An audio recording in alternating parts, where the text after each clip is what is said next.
Okay, so let's start. Quite a bit of audience here. My journey started when I was an intern at a Silicon Valley startup in the summers of 2016, right? Uh, like many of you from an engineering college, I also come from an engineering background. And I was also of the decision that I'll go and settle in the US, get a job there, high-paying job, get a H-1B visa, citizenship, and so on and so forth. I worked at a really fast-growing startup as a software engineering intern, and over the 3 months, I was very excited, very happy with the job there. But the problem that I faced there was every morning when I woke up, I didn't find any purpose in life, right? It was a big company, about 600 employees, only in the engineering team, growing really fast. But then waking up in the morning, you realize that you are an intern, right? And your contributions are very small to the larger company. And that made me decide that I want to get into entrepreneurship. Second reason was that I wanted to stay close to my parents who are based in India, who are based in a town in Uttar Pradesh called Kanpur. So I wanted to stay close to my parents, right? In my 4th year of college, I had 7th and 8th semester completely free, and I utilized those 2 semesters to build my entrepreneurial skills. Fortunately, in my institute, they have a proper entrepreneurship department. I got to know about it when I started exploring it. And unlike a typical engineering course where a lot of stuff you have to memorize, you have to cram and dump it in the exams, here the professors were not academicians. They were industry veterans. Some of them were billionaires. They had listed companies in the New York and NASDAQ stock exchanges. So the courses were extremely practical. They were not focused on cramming, memorizing exams and all. They were very focused on go and find a problem statement, solve it for the customer, and build a company. So I took some of these courses on introduction to entrepreneurship, technology venture creation, marketing for entrepreneurs, and so on and so forth. As I said, we had to pick up a problem statement and build a company. So I partnered with a friend of mine. I came from a Marwadi community, which is, I'm sure all of you know, known for business background. My friend, he was from a Gujarati community. So 2 business communities coming together. Naturally, the solution was, let's not go for any job offers. Let's go for entrepreneurship. Both of us were among the top performers of our batch, and so both had good pre-placement offers already from the respective companies where we interned. That's why we didn't have to go for placements in the final year of college. We had also taken up a lot of courses in the first 3 years, and so the final year was relatively relaxed, relatively free for us. So we chose a problem statement, which was around, I'm sure many of you would have faced this issue. Your parents reach out to you when they need help with anything related to banking online or anything related to cab booking, anything related to flight booking. Even today, in fact, my parents reach out to me for that help. So we said that parents cannot use apps because they are difficult to use, payment gateways are confusing, and then there are frauds around online transactions. What if there was a mechanism in which they can just call a number over a voice, and they can speak in their natural language, and an artificial intelligence-powered virtual assistant can help them complete that transaction. Could be banking, could be cab booking, could be food ordering, could be e-commerce, anything. So that was the initial B2B idea, B2C idea. We met quite a bit of customers, and these are some of the photos from back in 2017 when I was still in the final semester of college. This is me and my co-founder. And we had to actually find out the customers, as I said, find the problem statements and build a product around it. So when we met some of these relevant people from the industry, some of our professors, they suggested that we will bleed a lot of money in acquiring consumers if we build a B2C solution. Instead, their idea was, if you have built such a technology, or if you can build something like this, why don't you go and license it to big companies, right? So naturally, we said, we are students, 21 years old, we have no contacts in big companies, why don't you help us reach out to some of these customers? So this photo taken at one of the banks, right? We just bumped into one of their branches. They had launched a fancy physical robot in the branch, which could help customers reach out to a specific counter. So we met the branch manager, and we told that, look, we are from so-and-so college, and we are academicians and researchers. We never presented ourselves as entrepreneurs, salespeople. People get defensive. Instead, we said we are academicians, researchers, trying to help companies in the banking sector. Immediately, they got us on a meeting with their vice president of digital. So that's how powerful your college ID card is. So we met some of these 3-4 banks, some through such bumping into people within the branch, some through network of our mentors at the School of Entrepreneurship. And finally, obviously, some of the customers liked us. They said, wow, two people, talented, from a great institute, want to do something about it. Others, in one of the banks, literally the last slide said, graduate from college, and we were kicked out. It does happen that way. Finally, we were at the right place at the right time in one of the big public sector banks. They liked our product and offering. They had a foundation day coming of the bank in just 3 months, and they wanted us to launch a solution. So they said, look, we don't want to experiment with a small set of small startup, which is just 2 people, 2 of you, on our channel, which is call center, which is the voice bot, right? Because we get a lot of traffic there. Instead, why don't you guys launch a simple chat-based solution where customers who want a loan, personal loan, car loan, home loan, those kind of products, why can't you launch a chatbot where on our website you can provide them the right assistance? Obviously, we said, wow, this is a great opportunity, such a large bank willing to work with us. They said, go and incorporate a company. This is the time when it used to take 1 month to incorporate a company in India. We went back, and after a month, they literally forgot about us. So as much as we were excited when they initially said we would want to work with us, our excitement completely got to zero when they said, we have forgotten about you. So me and my founder, we were both very persistent. We said, we won't let this opportunity go away so easily. So we went ahead and we sat outside the deputy general manager's cabin every single day. We used to watch him as if he owes us money, literally. We were very sort of persistent in that sense. After about a week or so, he realized that these kids are not going out. He has to give us some business, otherwise we will keep on sitting there every single day. So he said, as I said, on the bank's foundation day, launch a chatbot solution. And we worked hard. Both me and my co-founder were from technical background, so building a technology, building a product was a no-brainer. We knew how to tie open source tools together to build a solution. And we went live in the 1st of July, 2017, which was the bank's foundation day. It was a great response for the bank. They honored us in front of 1,200 of their employees. This is me taking my first purchase order. So unfortunately, at that time, my co-founder's grandmother had passed away. So in the journey, at some point in time, while it may seem like a very rosy journey, at some point in time, I was negotiating with 7 people. All 7 of them, their experience was more than me and my co-founder's age combined. So it was a tough negotiation for us at that time. But yes, we sort of got into right place at the right time after knocking a lot of doors. It seems all good, it seems all happy so far, right? 2 kids starting up out of a good college, and suddenly they get a big big customer to give them a $100,000 contract. Life is never so easy. So happened with me. My co-founder, he decided to quit.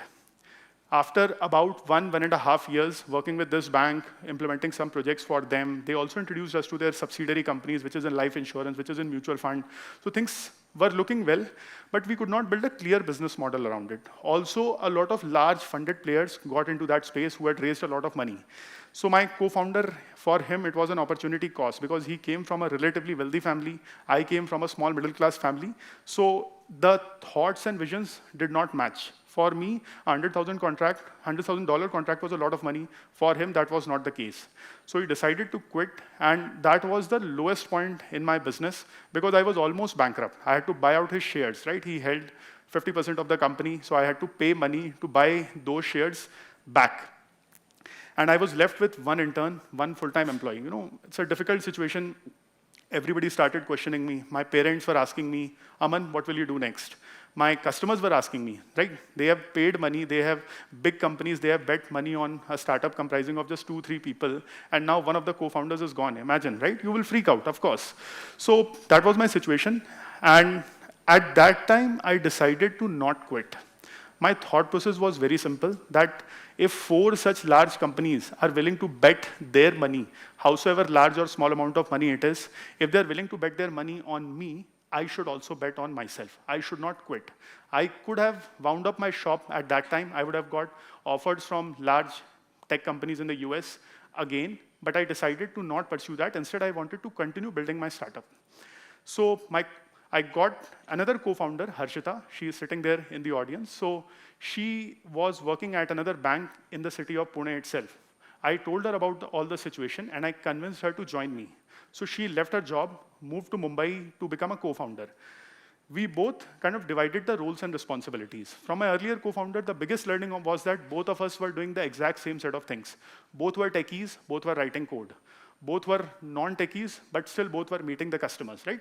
I mean, that kind of problems we faced as a part of building solution where two co-founders are exact same. When Harshita joined me, we were exact opposites. In fact, we decided that we will segregate the roles so well that there will be zero overlap between her work and my work.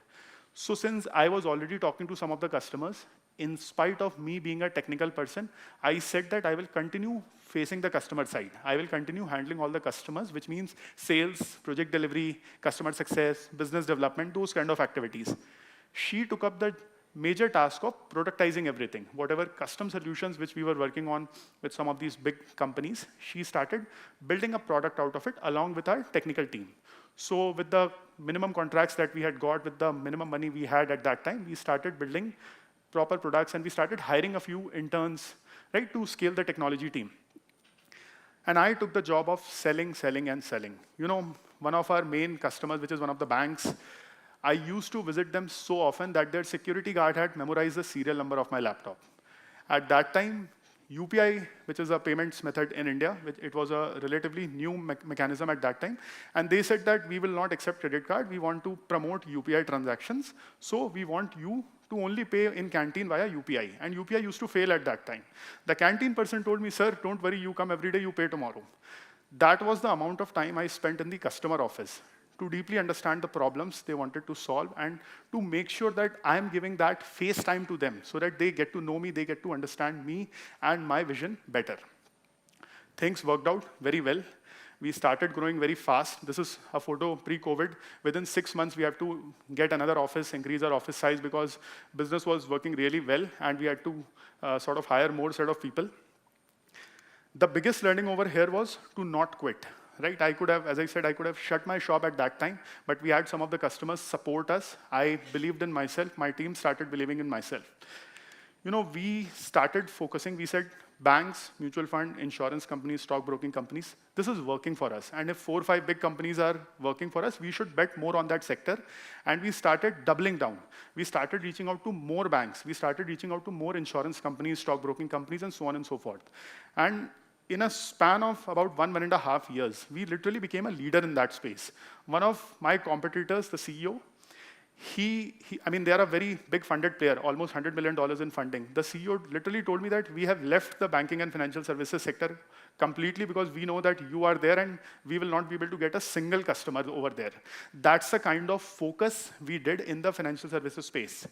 So this is another learning which I would like to share.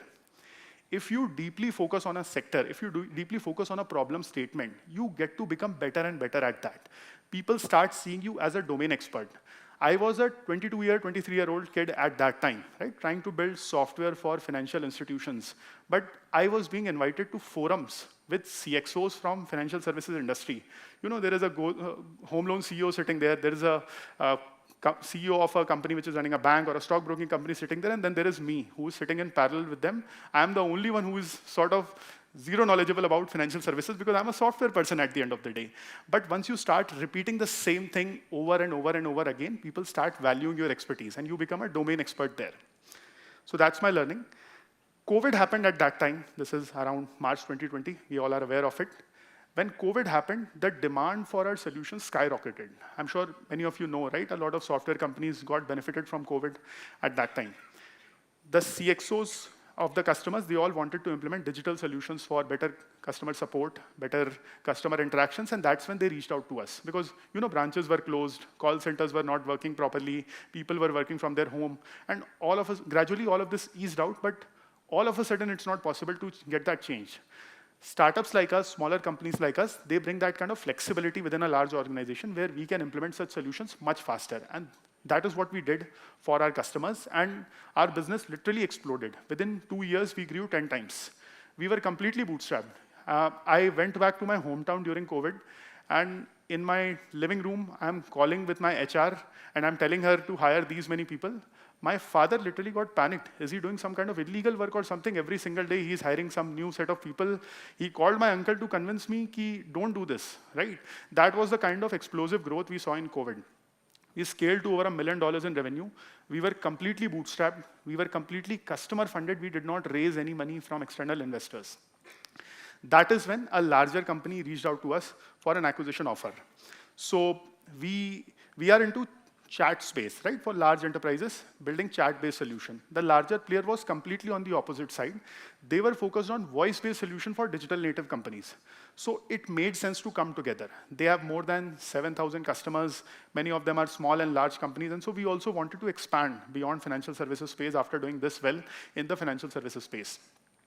So it will take me a decade or so to reach so many customers, which they have already done it, which they have already established a trust and relationship with those customers. So all I have to do is go and tell them that, look, I am also now a part of the same company, and why don't you evaluate our solutions? That worked like a charm. Within the larger entity also, the business exploded like anything. It was a decent financial outcome for me and my co-founder and some of our team members. And now I'm continuing as the CEO of that conversational AI business unit within the larger player. So that's largely a summary of my story. I'm extremely thankful to our customers, our mentors, our advisors, our team members, my parents, and my co-founder for all the support. Before I conclude, I would like to summarize a few learnings, right? Number one learning, which is to start early. Many of you are in college, right? This is the best time. When you are in college, nobody expects you to earn money. Right? The moment you go out, the society expects you to bring money on the table, get a job, and at that time, starting something, trying out new things of your dreams, it becomes very difficult. In college, you can experiment, you can fail, and you will not be seen as something like a failure. And that's the opportunity I utilized, and I would love to share this advice with others because nobody shared this advice with me. I was just lucky to have decided to start up in college because of the Silicon Valley internship experience. Secondly, I told you, don't quit easily. You know, if I would have quit, the stock would not have been happening. There would have been no story. I would have been a regular employee at another large company, probably in the US, and that's it. We all would have been at our respective homes. Third is focus. This I talked about already. If you focus on a specific space, if you focus on a specific problem that you are really passionate about, people start valuing that. People start seeing that. Fourth is leverage your network. So many of you would be interested that, Aman, you are talking about all the large customers that you acquired. How did you do that? You were, at the end of the day, 21 years old, right? How did you land up with these first few banks? I leveraged my network heavily. And a larger learning over here will be leverage your unfair advantage. I had two unfair advantages. Number one, I myself was a technical person. So which means I need to build something which is technology-driven. Automatically, my chances of success will be higher. Number two, if I build something which I had a network access through my college, I will automatically get more customers. So many of our advisors, as I mentioned, from the School of Entrepreneurship, they supported us a lot. They had a huge network. One of them was the CEO of a large housing finance company. Another one was a CEO of a logistics company, right? They had a lot of connects, networks. Someone from private equity background knew a lot of CEOs from the bank. Many alumni from my college, they were CIOs, CTOs, CEOs of these big companies. And you know, trust me, if there is an affiliation between you and your prospect, they will respond. One CEO of a large life insurance company, I literally messaged him on LinkedIn. I said, many people complain that people take education from government institutes in India and then go to Western countries and settle there. Here I am. I have education from a reputed institute. I want to stay in India, build a company in India. If you don't support, then who will support? That person gave me their email ID, CEO of a very large insurance company. I sent them an email, and today they are our customer. You know, it was that simple. If you hit the right person, if you reach out to the right person with the right messaging. Fifth, execution is the key. As you saw, as I talked about it, the person at the security, they knew my serial number. The person at canteen, they knew my face that this person comes every single day. That is the kind of commitment you have to show towards your customers to build a business. You may be young, like me, when I was there. It doesn't matter.